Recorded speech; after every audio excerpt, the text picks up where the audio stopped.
오늘 우리에게 주시는 말씀은 룻기 2장 1절에서 4절입니다. 룻기 2장 1절에서 4절 말씀, 우리 한 목소리로 함께 읽겠습니다. 나오미의 남편 엘리멜렉의 친족으로 유력한 자가 있으니 그의 이름은 보아스더라.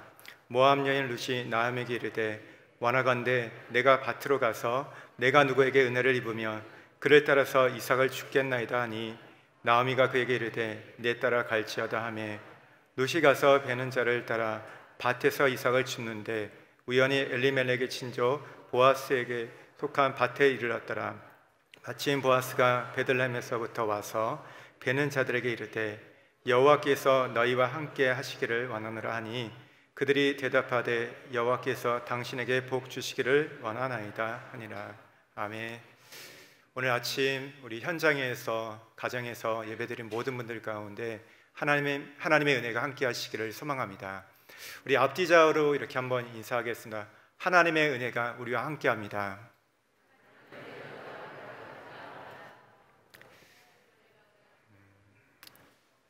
열한 명의 아이를 입양하신 윤정희 사모님이 계십니다. 예전에 우리 교회에 집회 강사로 오신 적도 계신데요. 사모님은 습관성 유산으로 4번 유산하고 나신 후에 그때부터 입양을 시작하셨는데, 올해까지 11명 아이를 입양하셨고 내년에 1명 더 입양해서 12명의 남매를 입양하실 예정입니다. 입양한 아이들을 보면 보통 이 아이들이 이제 장애아, 또 외국인 아이, 파양당한 아이들을 입양하셨습니다. 근데 보통 사람들이 입양할 때 보면요, 건강하고 예쁜 아이, 똑똑한 아이를 입양하는데 사모님 가정의 입양 기준은 좀 달랐습니다. 시설에서 아픈 아이, 누구도 데려가지 않는 아이, 제일 어렵고 힘든 아이들을 데리고 입양하셨습니다. 그런 아이들이 성장하여 20년이 지나서 첫째는 지금 대학생에 대해서 선교사의 꿈을 꾸고 있고, 또 다른 동생들은 카누 선수, 또 사격 선수, 간호사, 강연자, 이 다양한 꿈을 꾸면서 행복하게 살아가고 있습니다. 제가 직접 아이들을 만나본 적이 있는데 얼굴에 구김살이 없고 위축되지 않고 밝고 행복한 그런 인생을 살고 있었습니다. 입양한 아이 중에 파양당했다가 다시 우리 사모님 가정에 입양된 요한이라는 아이가 있는데요, 11명의 아이 중에서 유일하게 공부만 잘하는 수자라고 합니다. 입양 당시 IQ가 돌고래 수준 60이었다고 합니다. 그래서 지적장애 3등급을 판정받았는데 사모님께서 지적장애로 등록하지 않고 사랑으로 열심히 가르친 결과 지금은 IQ가 130이라고 합니다. 별로 안 놀라시군요. 내 아이 아니까 별로 상관없다. 예, 130이고 학교에서 시험을 볼 때마다 거의 올백을 맞는 숫자라고 합니다. 상처받았던 아이가, 버려진 아이가, 포기되었던 아이가 이 사모님의 가정에 와서 치유를 받게 되었고 놀라운 변화가 일어났던 겁니다. 가족이 생기고 행복이 무엇인지 알고 미래에 대해서, 꿈에 대해서 그리는 아이들로 변화되었던 겁니다. 이 사모님에게 많은 사람들이 찾아와서 입양 기간을 추천해달라고 이렇게 부탁을 한다고 합니다. 그때 사모님이 본인이 입양했던 기간을 소개해 주는데, 그것은 강릉에 있는 자여원이라는 불교 입양 기간을 소개해 준다고 합니다. 제가 물어봤습니다. 왜 거기를 소개해 주냐고. 그때 사모님이 대답하시기를, 여기는 불교 입양 기간이기 때문에 오시는 입양하는 부모들이 거의 다 불자라는 것이죠. 그래서 아이들이 불자가 되기 때문에 한 영혼이라도 구원하기 위해서 그것을 소개해 주신다고 말씀하셨습니다. 여러분, 내 인생의 여정에서 누구를 만나는가, 그거에 따라서 우리의 인생이 결정됩니다. 영혼이 구원받을 수도 있고 잃어버릴 수 있는 생명이 결정됩니다. 여러분, 누구를 만나는가, 우리의 인생이 너무나 소중합니다. 리더십의 대가인 로버트 클린턴 이 교수는 수많은 크리스천 리더들의 삶을 연구한 결과 이 공통점을 발견했습니다. 그것은 성장 과정에서 반드시 하나님의 특별한 섭리 속에 만난 사람들이 있다는 것입니다. 하나님이 예비해 놓으신 섭리적 만남이 있었다는 겁니다. 여러분, 지난 우리의 인생을 돌아봐도 그런 만남이 있지 않습니까? 나를 붙잡아 주었던, 내가 어둠의 터널을 지날 때 나에게 빛이 되어주고 소망이 되어주고 용기를 주셨던 분들, 나에게 비전을 심어주셨던 분들이 계실 겁니다. 목사님, 선생님, 선배, 친구, 다양한 분들이 계실 겁니다. 그리고 무엇보다 나와 지금 한평생 함께 가는 배우자, 이 남편과 우리의 아내는 하나님께서 내게 허락해 주신 특별한 그 만남 속에 허락하신 하나님의 사람들이라는 것을 우리는 고백할 수 있습니다. 성경에도 보면 그런 섭리적 만남이 있는데요, 사도행전에서 그걸 좀 살펴보면 사도행전 8장에 보면 에디오피아 장관 네시가 광야에서 빌립 지사를 만나게 됩니다. 그 만남을 통해서 예수 그리스도를 알게 되고 세례를 받게 됩니다. 그리고 그가 가서 아프리카에 복음을 전하게 됩니다. 10장에 보면 이방인 고넬료가 오늘 천사도 만나고 환상도 보았지만 아직 성령을 체험하지 못했습니다. 그러다가 오늘 사도 베드로의 만남을 통해서 성령을 체험하게 됩니다. 11장에서 보면요, 바울이라는 인물, 아무도 인정해 주지 않고 아무도 받아들이지 않는 그때 그를 예루살렘 교회에 청구했던 것은 천사가 아니라 바나바였습니다. 바나바의 만남을 통해서 바울이 역사의 무대의 주역으로 세워졌습니다. 제가 아이들을 만나면 꼭 기도하는 게 있습니다. 저희 아이들뿐만 아니라 우리 교회 아이들, 다른 아이들을 위해서 기도할 때 이런 기도를 합니다. 하나님, 이 아이를 축복해 주십시오. 하나님, 이 아이에게 평생 좋은 교회, 좋은 목자, 좋은 선생님, 좋은 선배, 좋은 친구, 좋은 책을 만나게 해 주십시오. 만남의 은혜를 하나님 앞에 구합니다. 성도분 중에 한 분은요, 늘 기도 제목을 주실 때 보면 그 기도 제목에 빠지지 않는 기도 제목이 있습니다. 그게 무엇이냐면 만남의 복을 달라는 기도입니다. 여러분, 하나님의 섭리적인 만남의 은혜, 만남의 복, 이것은 아이와 그 성도 한 분의 어떤 구하고 얻을 복이 아니라 여러분, 우리 모두가 구해야 할 복이 있고 우리 모두가 얻을 은혜라고 믿습니다. 그래서 여러분, 우리 모두에게 만남의 은혜, 만남의 복이 있기를 주님의 이름으로 축원드립니다. 이 본문 속에서도 하나님의 친밀한 계획 속에서 만남의 은혜가 임합니다. 베들레헴에 돌아온 두 과부 나오미와 룻이 오늘 보아스를 만나게 됩니다. 이것은 앞으로 이들의 인생에 있어서 가장 큰 축복이 있고 은혜가 됩니다. 이 만남 또한 하나님의 섭리적 만남이었습니다. 오늘 두 사람 룻과 이 보아스의 만남의 과정을 통해서 그렇다면 누구에게 이런 만남의 은혜가 임하는지를 한번 살펴보고자 합니다. 여러분, 누구에게 이런 하나님의 섭리적 만남이 허락될까요? 그것은 첫 번째, 은혜에 대해 목마름이 있는 자입니다. 은혜에 대해 목마름이 있는 자에게 하나님이 이 만남의 은혜를 허락하십니다. 우리 2절 말씀을 함께 읽겠습니다. 모압 여인 룻이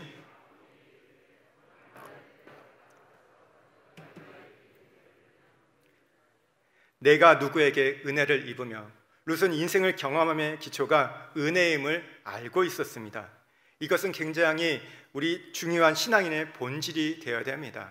여러분, 특별히 팔복에도 보면 심령이 가난한 자가 복이 있다고 말하잖아요. 근데 심령이 가난하다는 게 무슨 말입니까? 이것은 내가 은혜 없이 못 산다는 은혜의 표현입니다. 그래서 항상 성도는 은혜에 대한 목마름, 은혜에 대한 배고픔이 있어야 됩니다. 배부름도 겪어야 하지만 이면에는 늘 배가 고파야 합니다. 은혜에 대한 배고픔, 은혜에 대한 목마름이 있어야 됩니다. 별 시실국한 정말 사소한 영역에도 은혜를 기억해야 됩니다. 하나님께서 내게 은혜를 주시지 않는다면 나는 아무것도 할 수 없다는 그런 허기진 마음이 우리에게 필요합니다. 만약 우리에게 은혜에 대한 목마름이 없다면 우리가 얻고 누리고 하는 모든 것에 문제가 생깁니다. 그것은 한계가 있고 금방 사라지는 것이고 마치 안개와 거품과 같은 것입니다. 여러분, 똑같은 돈을 가지고도 우리가 살면서 이게 하나님이 내게 주신 것인지 아니면 내가 번 것이에 따라서 어마어마한 차이가 나는 것을 우리가 보게 됩니다. 룻은 지금 초라한 밑바닥에서부터 오늘 하나님의 은혜를 구합니다. 내가 누구에게 은혜를 얻으며 그 기대를 가지고 밭으로 일어나갑니다. 그때 하나님께서는 그 은혜의 기대를 저버리지 아니하시고 룻에게 보아스를 만나게 하는 섭리적인 만남을 오늘 허락하십니다. 우리 3절 말씀을 함께 읽겠습니다. 룻이 가서 베는 자를 따라 밭에서 이삭을 줍는데 우연히 엘리멜렉의 친조 보아스에게 속한 밭에 이르렀더라. 여기서 주목할 단어가 있는데 바로 우연이라는 단어입니다. 룻이 우연히 보아스 밭에 이르게 됩니다. 그런데 왠지 어색하지요. 신자에게는요, 우연이었고 모든 것이 하나님의 섭리인데 비신앙적인 우연이라는 단어가 여기 적혀 있습니다. 그냥 지나가다가 우연히 행운이 와서 그것에 갔다는 그런 뉘앙스가 있습니다. 마치 로또를 맞은 그런 뉘앙스가 있죠. 그런데 시브리의 뜻을 보면 전혀 다른 뜻임을 우리는 알 수 있습니다. 우연히는 히브리어로 미크레아라는 단어를 사용했는데 그 뜻은 그에게 일이 맞아 떨어져서, 그에게 일이 맞아 떨어져서. 무슨 말입니까? 철저한 하나님의 섭리를 통한 만남이라는 겁니다. 우연을 가장한 필연이요 하나님의 섭리적 만남임을, 오늘 하나님의 섭리 속에 그곳에 갔음을 가리키는 겁니다. 여러분, 우리에게 우연, 행운이라고 여겨지는 실상은 모두 하나님의 섭리입니다. 내가 이 땅에 태어나고 이 지역에 살고 이 공동체에 속하고 지금 배우자를 만난 것도, 그 직장에서 그 사람을 만난 것도 우연이 아니라 하나님의 계획 아래 만남이 이루어졌다는 것이죠. 물론 내가 노력하고 계획을 세우고 선택해야 합니다. 하지만 그 배후에는 내 인생을 주관하시는 하나님의 계획하심이 있다는 것입니다. 여러분, 그렇다면 우리가 때로는 사람 사이에서, 공동체 안에서 잘 안 맞고 잘 안 될 때가 있습니다. 그럴 때 우리가 이 배우자는 아니야, 이 사람은 아니야, 이 직장은 아니야, 이 공동체는 아니야, 갈라서야 돼, 헤어져야 돼, 이제 떠나야 돼, 이런 말들을 우리가 쉽게 해서는 안 됩니다. 왜 그렇습니까? 거기에는 내가 깨달지 못한 하나님의 섭리가 있다는 것이죠. 그 직장 안에, 그 공동체 안에, 그 배우자의 만남 안에는 하나님의 섭리가 있다는 겁니다. 여러분, 누가 보내셨습니까? 누가 만나게 하셨습니까? 여러분, 하나님이 보내셨고 하나님이 만나게 하셨습니다. 그렇다면 함부로 결정하거나 내 마음대로 바꿔서는 안 됩니다. 그렇게 되면 우리가 하나님의 섭리를 여러분 거스르게 되는 것이고, 거기서부터 인생이 꼬이는 겁니다. 여러분, 하나님이 그 직장을 보내셨다면 하나님이 이스라엘 때까지 우리가 있어야 한다는 것이죠. 하나님이 떠나서 새로운 곳을 가게 할 때까지 있어야 되는데 내 마음대로 그것을 결정하기 때문에 우리에게 문제가 생기는 겁니다. 잠언 16장 9절 말씀 한번 같이 읽겠습니다. 사람이 마음으로 자기의 길을 계획할지라도 그의 걸음을 인도하시는 이는 여호와시니라. 예레미야 10장 23절, 사람의 길이 자신에게 있지 아니하니 걸음을 지도함이 걷는 자에게 있지 아니하니이다. 내 인생 내가 계획해도 누구의 뜻이 이루어집니까? 하나님의 뜻이 이루어집니다. 내가 발걸음을 걸어도 그 걸음을 지도하신 분대로 우리의 발걸음이 인도된다고 말하고 있습니다. 그렇다면 우리가 기도할 때 내 계획, 내 생각, 내 비전이 이루어지기보다 하나님의 섭리와 하나님의 뜻이 이루어지기를, 그것이 맞춰지기를 위해서 우리가 기도해야 될 것입니다. 혹 이런 염려를 하시는 분이 있습니다. 내가 실수해가지고 그게 맞아 떨어지지 않으면 어떻게 될까? 이런 염려를 하는 분이 있는데 너무 걱정하지 마십시오. 우리 마음에, 우리 동기 가운데 하나님의 뜻을 찾고 하나님의 섭리를 찾고자 그렇게 기도하면서 갈 때 그것이 틀려도 하나님께서 우리를 인도하십니다. A가 있고 B가 있습니다. 근데 나는 A가 아니라 B를 선택했는데 나중에 보니까 하나님의 뜻은 A였습니다. 그러면 어떻게 될까요? 우리의 인생이 망가질까요? 우리의 인생이 망하게 될까요? 여러분, 그렇지 않습니다. 내가 B를 선택했을지라도, 잘못 선택했을지라도 하나님은 모든 것을 합력하여 선을 이루시는 분입니다. 여러분, 우리의 인생이 내가 잘 선택해가지고 잘 되었습니까? 아니죠. 하나님의 은혜 때문이었습니다. 하나님의 인도하심 때문에 우리가 잘 되었기 때문에, 우리가 혹 잘못 실수했을지라도, 잘못 선택했을지라도 우리의 중심 가운데, 내 마음 가운데 하나님의 것을 따르고자 하는, 하나님의 뜻을 따르고자 하는 그 마음이 있다면 하나님께서 반드시 우리를 인도하실 겁니다. 선한 길로 인도하시고 바른 길로 인도하실 것입니다. 여러분, 그것을 믿으십시오. 오늘 우리가 한 가지 짚어갈 대목이 있는데요, 왜 여기서 비신앙적인 우연이라는 단어를 사용했는가, 이 부분을 좀 살펴보고자 합니다. 그 이유는요, 룻이 지금 보아스 이 밭으로 가려고 할 때 어떤 치밀하게 준비하고 계획하고 간 것이 아님을 강조하기 위해서입니다. 여러분, 잘 보십시오. 룻이 여러분 그냥 갔습니다. 가면서 하나님, 내가 유력한 자, 부자인 이 보아스의 밭으로 가게 해달라고 기도하지 않았습니다. 그런데 그곳에 가게 됩니다. 구하지 않았는데 놀랍게도 하나님께서 그 발걸음을 인도해 주신 겁니다. 왜 인도해 주셨을까요? 그 마음에 은혜에 대한 목마름이 있었기 때문입니다. 은혜의 목마름에 대한 하나님의 응답이었습니다. 하나님께서는 은혜에 대해 목말라는 자에게는 반드시 그 발걸음을 인도하고 지도해 주십니다. 여러분, 오늘 당장 내가 어떻게 어느 길로 갈지 모르는 분이 계실 겁니다. 내가 어떻게 뭘 선택해야 할지 모르는 분이 계실 거예요. 내가 어떤 일을 해야 되고 어떻게 살아갈지 모르는 분이 계실 수 있는데, 오늘 그럼에도 불구하고 내 안에 은혜에 대한 목마름이 있다며, 은혜에 대해서 배고픔이 있다며 하나님께서 우리의 발걸음을 인도해 주실 겁니다. 내가 걷는 게 아닙니다. 하나님께서 우연히 하나님께서 우리의 발걸음을 그곳으로 인도해 주실 겁니다. 그래서 여러분, 우리에게 필요한 게 무엇입니까?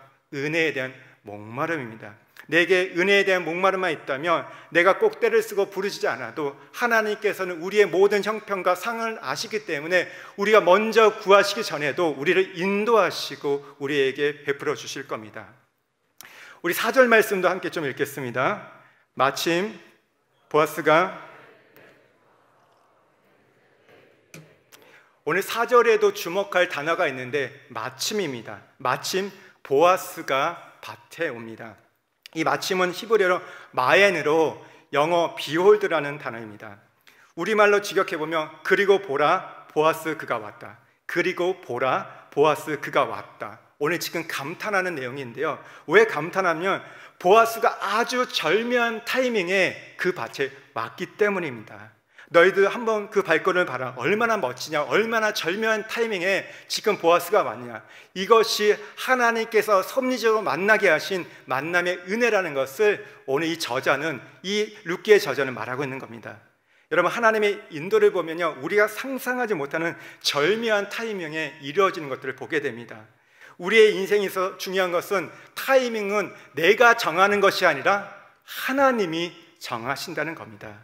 나는 빠르다, 느리다, 맞다, 틀리다, 때를 측정하고 따지지만 여러분, 사실 내게는 그 때를 측정할 만한 능력이 없습니다. 지금까지 내가 정한 시간 맞았습니까? 틀렸습니까? 오히려 이를 성급하게 그르치거나 때를 놓친 것이 한두 번이 아닙니다. 가장 정한 타이밍은 하나님의 시간표 마침에 있습니다. 내 인생의 마침은 하나님의 주권 아래, 하나님의 섭리 아래 있습니다. 힘들고 어려운 일 그 배후에도 하나님은 마침을 이뤄내십니다. 우리가 또 코로나가 심각해진 상황입니다. 그래서 많은 분들이 어려워지고 어떻게 해야 할지 모르는 그런 우리가 어려운 상황들을 처하게 되는데, 이때도 하나님께서는 은혜에 대해서 배고픈 자에게 마침을 이루실 겁니다. 마침의 은혜를 주실 것이고 만남의 은혜를 허락하실 겁니다. 여러분, 누구에게 하나님의 섭리적 만남이 허락됩니까? 은혜에 대해서 배고픈 자에게, 은혜에 대해서 목마른 자에게, 이런 자에게 우연히나 이 마침이라는 절묘한 만남을 통해서 하나님께서 인도하실 겁니다. 우연히 룻은 그 밭에 가게 되었습니다. 마침 그때 보아스는 그 밭에 오게 되었습니다. 예상하지 않았습니다. 계획하지 않았습니다. 그런데 누가 가게 하셨습니까? 하나님이 가게 하셨고 하나님이 만나게 하셨습니다. 여러분, 이런 만남의 은혜가 저와 여러분 가운데 있기를 주의 이름으로 축복드립니다. 두 번째, 하나님의 섭리적인 만남의 은혜는 누구에게 임할까요? 그것은 축복된 만남을 준비한 자에게 임합니다. 사람과의 만남을 보면 처음에는요, 굉장한 설레임과 기대가 있습니다. 근데 시간이 가고 가까워지면요, 만남의 성격이 변질됩니다. 갈등이 일어나고 다툼이 생기고 미움과 분노가 가득하여 이 꼴도 보기 싫을 때가 있습니다. 최고의 만남이 최악의 만남으로 바뀝니다. 내가 왜 저 원수를 만나가지고 내 인생 이렇게 고달픈 인생 살면서 이렇게 우리가 하는 때가 있죠. 특별히 이 부부 사이에 이런 경우들이 굉장히 많은데요, 기도하고 주님의 뜻으로 만났는데 이제 주님의 뜻으로 이제 헤어지자고 이런 모순된 이야기를 합니다. 그러나 우리는 압니다. 그게 주님의 뜻이 아니라는 거. 자기의 뜻을 주님의 뜻에 지금 합리화하고 뒤집어 씌우는 것이죠. 하나님은 언제나 우리에게 축복된 만남을 주기를 원하십니다. 그래서 하나님께서는 그 축복된 만남을 계획하고 계시는데, 문제는 우리에게 있습니다. 하나님이 이런 축복된 만남을 안 주시는 게 아니라 문제가 우리 안에 있는데, 그 문제가 무엇인가 하냐면 내 안에 죄성과 연약함이 있다는 겁니다. 여러분, 그 사람이 달라진 게 아닙니다. 내가 좋아하고 내가 사랑했던 그 사람이 갑자기 변화된 게 아닙니다. 원래 그 사람도 타락한 본성이 있었고 부패한 마음을 가진 사람이었습니다. 근데 내가 콩깍지가 씌어가지고 그것을 못 보았을 뿐입니다. 여러분, 그래서 사람은 가까이 가면요, 누구나 냄새가 나게 되어 있습니다. 좋을 것처럼 보이지만 그렇지 않는 모습들을 우리가 보게 된다는 것이죠. 그래서 어떻게 보면 멀리서 볼 때가 좋아요. 멀리서 볼 때 아름답고 그리고 멋있고 어둡고 고상한 것을 보게 됩니다. 그런데 가까이 가면 갈수록 어떻게 돼요? 그렇지 않은, 내가 생각한 것과 내가 기대한 것과 다른 모습들을 보게 됩니다. 그러나 여러분, 그것이 당연한 겁니다. 인간은 누구나 그렇습니다. 여러분, 어느 누구 이기적이지 않는 사람이 없고 어느 누구 질성이 없는 사람이 없습니다. 정도의 차이일 뿐이지 우리 모두는 죄인입니다. 그런데 그것을 깨닫지 못하고 내 중심의 판단과 내 중심의 사랑을 추구하다 보니까 그 만남이 쉽게 변질되고 그 만남이 깨지는 것이 우리의 현실입니다. 또한 무엇보다 보이지 않지만 이 사단의, 이 마귀의 방해가 있습니다. 해방을 얻습니다. 서로에 대해서 이간질하고 오해하고 틈을 벌려가지고 관계를 깨트리는 일들이 있습니다. 그래서 우리는 무장을 해야 됩니다. 잘 준비를 하셔야 됩니다. 여러분, 우리가 만남의 은혜를 우리가 이어가기 위해서는요, 무엇보다 그래서 준비가 필요합니다. 여러분, 그냥 잘 되는 만남 없습니다. 하나님의 은혜로 축복된 만남이라고 할지라도, 그렇게 시작했다고 할지라도 저절로 잘 될 거라 생각하면 그것은 오판입니다. 여러분, 우리가 믿음의 사람들은 다 하나님 앞에서 예배로 시작합니다. 축복으로 시작합니다. 근데 그냥 잘 되나요? 그렇지 않습니다. 그것을 지켜가지 않으면, 관리하지 않으면 안 된다는 것이죠. 여러분, 연애할 때 썼던 에너지, 그리고 이 결혼하고 난 이후에서 에너지, 어떤 걸 더 많이 쓰십니까? 연애할 때 하도 오래돼가지고 기억이 안 나시죠? 어떻게 했는지, 내가 뭘 했는지. 여러분, 우리가 가정을 이끌어가려면 어떻게 됩니까?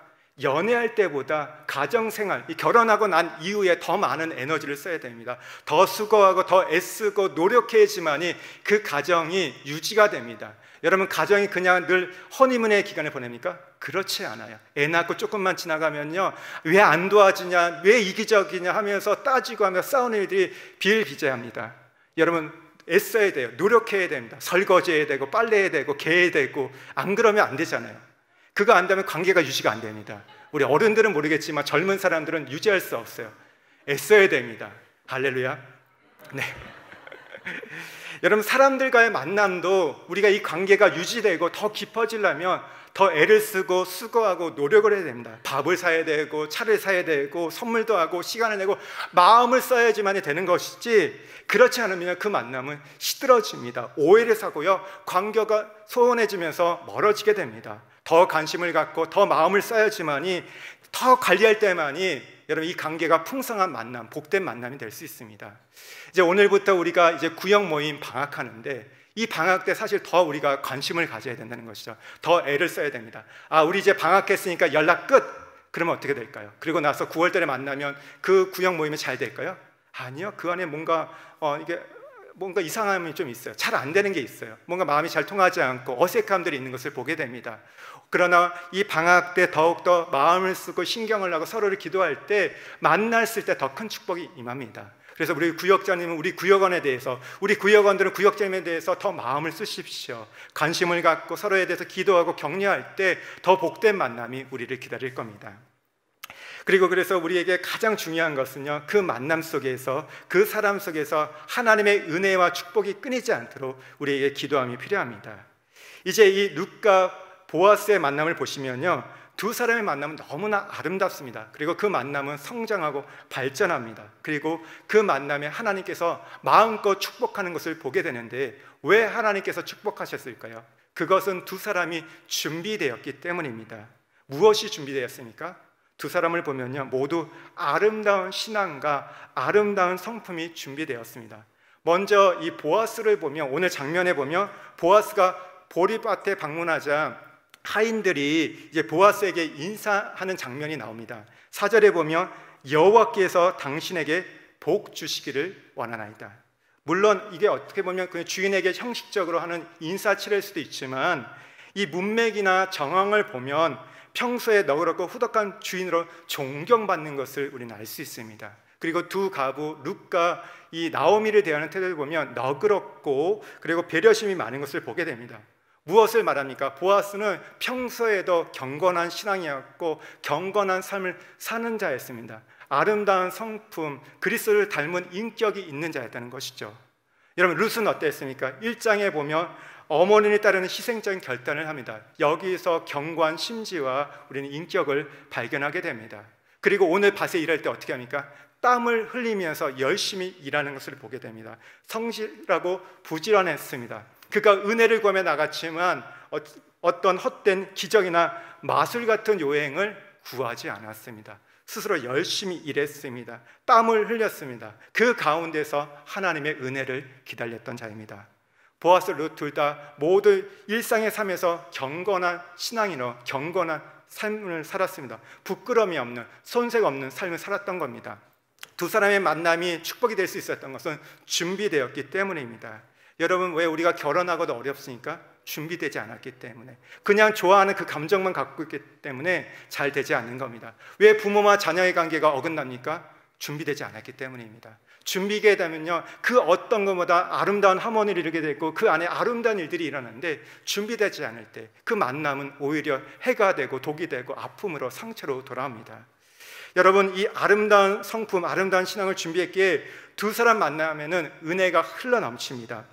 한 걸음 더 나가서 보면요, 이 준비된 만남의 은혜는요, 두 사람에게 은혜가 머무르지 않습니다. 이 은혜가 또 다른 곳을 향해 흘러감을 우리가 보게 됩니다. 두 사람의 만남 발전하여 사랑하게 되었고 귀한 가정을 이루게 됩니다. 이 만남의 은혜는 먼저 나오미에게 가장 큰 위로와 축복을 선물해 줍니다. 한 걸음 더 나가서 이스라엘 전체에게도 여러분 축복을 전달하게 됩니다. 이스라엘 민족 가운데 가장 위대한 왕 다윗이 오늘 여기에서부터 탄생하게 됩니다. 그리고 여러분, 이 축복은 여기에 멈추지 않고요, 이 은혜는 오늘 우리에게까지 영향을 미칩니다. 바로 이들의 만남의 결실로 온 인류의 구세주이신, 구원자이신 예수 그리스도가 오는 발판이 마련되었던 것입니다. 자신들만이 아닌 대대손손 천대까지 이어진 복된 만남이었습니다. 이것이 여러분 준비된 자의 만남의 은혜입니다. 은혜가 강처럼 흘러 또다시 다른 곳을 향해 흘러가는 것이 준비된 자의 만남의 은혜입니다. 하나님의 섭리적 이 만남, 누구에게 허락하십니까? 축복된 만남을 위해서 준비된 자에게 하나님이 허락하십니다. 우리가 아름다운 성품으로, 아름다운 인격과 신앙으로 준비될 때 하나님께서는 반드시 이 만남의 은혜를 주시고 그 만남의 은혜를 통해서 또 다른 곳에 이 만남의 은혜를 흘려보내신다는 것입니다. 이제 마지막으로, 이제 누구에게 그러면 또 하나님의 섭리적 만남이 이루어질까요? 오늘 그것은 사람이 은혜의 통념을 깨닫는 자에게 하나님의 이 만남의 은혜가 여러분 임합니다.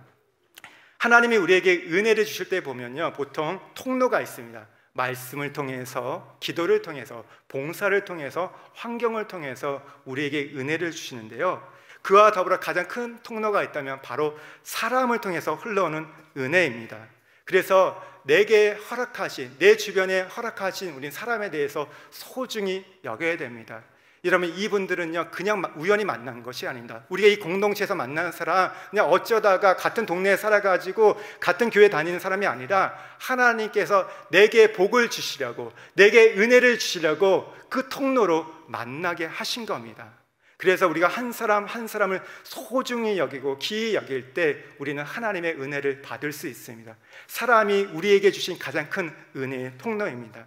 그런데 우리가 사람을 소중히 여기지 않으면 어떤 일이 날까요? 하나님이 내게 은혜를 주셨는데도 그 은혜를 받았는지도 모르는 거예요. 왜 하나님 나에게 은혜를 주시지 않습니까? 왜 저 사람은 축복해 주시고 잘 되게 하시는데 왜 나는 내 인생이 이렇게 자꾸 꼬이고 안 됩니까? 왜 은혜를 주지 않을까? 우리가 하나님께 따지고 듭니다. 근데 사실은 실상은 옆에 하나님께서 은혜의 통로를 주셨어요. 그 사람을 통해서 나에게 말씀하시고 격려하시고 지지하시고 길을 보여주시는데 우리가 사람을 소중히 여기지 않다면 그걸 잃어버리는 겁니다. 은혜를 주셔도 그 은혜를 상실하게 되는 겁니다. 여러분, 그래서 내 주변에 있는 사람들, 만나게 하신 사람들 우연이 아닙니다. 하나님의 섭리 가운데 만나게 하신 겁니다. 그래서 사람을 귀하게 여기시기를 주의 축복드립니다. 우리 2절과 3절 말씀을 함께 읽겠습니다. 모압 여인 룻이 나옴에게 이르되 원하건대 내가 밭으로 가서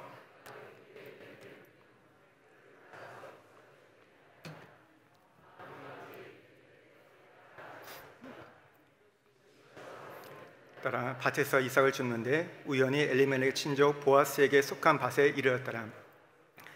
룻에게 보아스는 하나님의 은혜의 통로였습니다. 하나님이 보내신 천사와 같은 구원자 같은 존재였습니다. 보아스를 통해서 룻은 인생에 지금까지 한 번도 그려보지 못한 미래를 꿈꾸게 되고 새로운 길들이 열리게 됩니다. 그러면 어떻게 룻은 이 보아스를 통해서 오는 그 은혜를 경험할 수 있었을까요?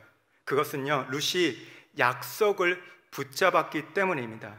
구약의 율법을 보면요, 사회적 취약 계층을 위한 이삭 죽기 규례를 정해 놓으셨습니다. 신명기 24장 19절 말씀을 함께 읽겠습니다. 내가 밭에서 곡식을 벨 때에 그 한 뭇을 잃어버렸거든 다시 가서 가져오지 말고 나그네와 고와 가부를 위하여 남겨두라. 그리하면 내 하나님 여호와께서 내 손으로 하는 모든 일에 복을 내리시리라. 룻은 이 약속의 말씀을 붙잡고 이삭을 주우러 나왔던 겁니다. 가부를 위하여 남겨두라. 이삭을 남겨두는 그 약속의 말씀을 오늘 믿고 나왔던 겁니다. 가난한 자를 향한 약속의 말씀에 순종했던 겁니다. 룻은 지금 자기의 신세를 한탄하지 않았습니다. 신세 타령하거나 자기 연민에 빠지지 않았습니다. 삶을 비관하지 않았습니다. 지금 환경이 안 풀렸습니다. 하루 먹고 살아야 되는 빈민자의 인생이었지만 그럼에도 불구하고 그는 하나님의 약속을 붙잡고 나왔던 것입니다. 그 약속을 붙잡고 나왔을 때 마침 그때 은혜의 통로인 보아스가 그것에 온 것입니다. 보아스가 어떻게 그곳에 왔을까요? 그가 그 밭의 주인이기 때문에 그곳에 왔겠죠. 그러나 어떻게 그날 그 시간에 올 수 있었을까요? 하나님이 보내신 겁니다. 약속을 붙잡고 나온 룻을 위해서 보아스를 하나님이 보내신 겁니다. 여러분, 그리고 또 우리가 한편 이 보아스 입장에서도 이 말씀을 좀 살펴보면요, 보아스도 하나님의 약속을 붙잡은 자이고 하나님의 약속을 실천한 자입니다. 우리가 아까 읽은 말씀에 보면 이 밭주인 가운데 이삭을 남겨두면 그 손이 오늘 하나님께서 모든 일에 복을 내리실 거라고 말씀하셨어요. 보아스는 그 약속의 말씀을 믿었던 겁니다. 그래서 그 밭에 이삭을 남겨두어서 과부들이 고아들이 와서 죽게 했던 겁니다. 만약 그가 그 율법의 정신을 따르지 않았다면, 이삭을 남겨두지 않았다면, 이삭을 남겨둬도 은혜 속에 죽게 하지 못했다면 은혜의 물줄기는 여러분 막혔을 겁니다. 결국 하나님의 약속을 붙잡고 순종하는 사람이 여러분 축복의 통로이고, 하나님의 약속을 붙잡고 순종한 사람이 하나님의 은혜의 통로로 쓰임받는 것을 보게 됩니다. 지금까지 우리의 인생의 여정을 보면, 신앙의 여정 속에 보면요, 누군가를 통해서 하나님의 은혜를 경험하신 적이 있을 겁니다.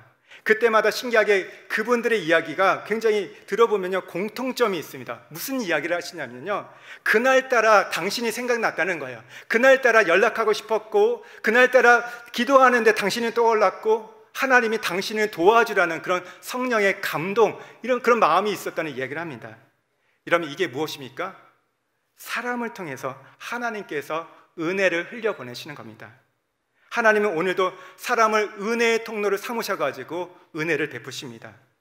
그런데 한 가지 우리가 또 기억해야 할 사실이 있는데, 하나님은 늘 내가 룻의 입장에 대해서 보아스에게 은혜를 입고 도움을 받기만을 원치 않는다는 겁니다. 오히려 반대로 내가 보아스가 되어가지고 다른 룻을 도와주기를 원하신다는 것이죠. 하나님은 나를 보아스가 되게 하셔서 누군가에게 은혜의 물줄기를 흘려보내기를 원하십니다. 여러분, 성경의 원리를 보십시오. 성경의 원리 보면 누군가에게 은혜를 받고 축복을 받고 사랑을 받으면요, 반드시 그 은혜와 사랑과 축복을 흘려보내는 것을 보게 됩니다. 그 은혜를 흘려보내지 않으면 어떻게 됩니까? 그것이 썩고 부패가 됩니다. 그 은혜가 값싼 은혜가 되고 그 은혜는 가치를 잃어버리게 됩니다. 아니, 그러면서 이것이 은혜인지도 모르게 된다는 것이죠. 마치 내 공로, 내 열심, 내 의가 되는 것들, 내 자랑이 되는 것들을 보게 됩니다. 하나님은 반드시 받은 은혜를 흘려보내게 한다는 것이죠. 그래서 내가 때로는 룻이 되기도 하지만 때로는 보아스가 되어서 그 은혜와 그 사랑을 흘려보내는 것이 하나님이 우리에게 은혜를 베푸시는, 일하시는 방식입니다. 하나님은 우리 모두를 은혜의 통로로 지으셨습니다. 내가 받은 은혜로 다른 사람에게 은혜를 베풀고 그 은혜는 또 다른 사람에게 흘려보내는 겁니다. 우리는 그런 생각을 할 때가 있으나, 내가 저분에게 은혜를 받았기 때문에 저분에게 은혜를 갚아야 한다는 거, 어떻게 보면 인지상정이죠. 사람이 살아가는 데 있어서 당연한 모습이지만, 근데 성경의 원리를 보면 그렇지 않습니다. 은혜를 갚은 것도 있지만 그 더 보면, 성경적인 거 보면 그 은혜가 다른 사람에게 흘러가는 거예요. 내가 이분한테 받았던 은혜가 다른 사람에게 흘러가고 그 사람은 또 다른 사람에게 흘러가서 그 은혜가 선순환되는 것이 바로 하나님의 은혜의 원리입니다. 하나님 그렇게 하기를 원하신 거예요. 그래서 내가 이분한테 꼭 은혜를 못 갚았다 해서 너무 마음 아파하지 마십시오. 누군가에게 그 은혜를 흘려보내면 되는 것입니다. 여러분, 결국 우리는 은혜의 수용자인 동시에 은혜의 여러분 유통자임을 기억하십시오. 이것이 하나님 우리를 지으신 목적입니다. 말씀을 마무리하면서 앞에 말씀드렸던 윤정희 사모님의 가정에 대해서 좀 더 이야기하고자 합니다. 어느 날 이 윤정희 사모님의 가정에서 아이들끼리 이야기하는 이야기를 들으셨다고 합니다. 이야기는 이런 거였어요. 얘들이 커서 뭐가 되고 무슨 일을 하겠다 이런 얘기를 했는데, 첫째 딸은 내가 선교사가 돼서 아프리카 선교사가 돼서 거기를 섬기겠다고, 둘째는 간호사가 되겠다고, 아빠를 돕겠다고, 아빠 목사님이 병원 원목이시거든요. 아빠를 돕겠다고 이렇게 얘기를 했습니다. 그럴 때 셋째는 카누 선수였는데 언니가 이제 또 간호대학을 하면 등록금이 많이 드니까 내가 대표 선수가 돼가지고 등록금을 내가 지원해 주겠다 이런 얘기를 했다고 합니다. 그 얘기를 듣고 있으니까 너무 흐뭇하신 거예요. 사모님이 아이들이 서로를 위하여 주고 어떻게 할까, 커서 무엇이 되고 뭔가를 사회에 이바지하고 하나님 나라에서 뭔가를 한다는 얘기하고 형제들끼리 이렇게 도와준다는 얘기가 너무나 흐뭇했는데, 이제 넷째 요한이 차례했습니다. 요한은 앞에 돌고래 수준 60대는 이 아이가 이제 중학생이 됐던 아이인데, 이 아이가 이렇게 얘기했다고 합니다. 나는 커서 외교관이 될 거야. 나는 베트남 외교관 선교사가 될 거야. 근데 이 이야기를 사모님 듣는데 못 들은 척하고 있었는데 그 얘기를 듣고 눈물이 활칵 쏟아졌다고 합니다. 이 아이가 이렇게 건강하게 밝게 크고 꿈을 꾸고 비전을 갖는 게 너무 감동스럽기도 한데, 사모님 마음이 울렸던 것은 이 아이가 베트남 외교관 선교사가 된다는 것. 이 아이가 외국인 아이였습니다. 부모가 베트남 분들이었어요. 낳아주신 부모를 생각하면서 그곳에 가서 받은 은혜, 받은 사랑을 나누고 싶다는 것입니다.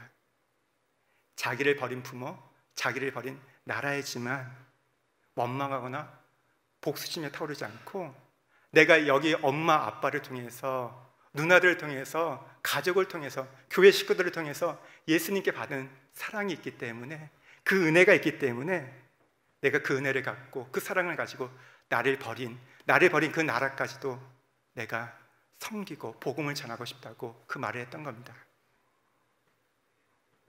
여러분, 진짜 만남의 은혜가 무엇입니까? 은혜를 받고 끝나는 것이 아닙니다. 여러분, 요한이처럼 보아스가 되어가지고 그 은혜를 흘려보내는 겁니다.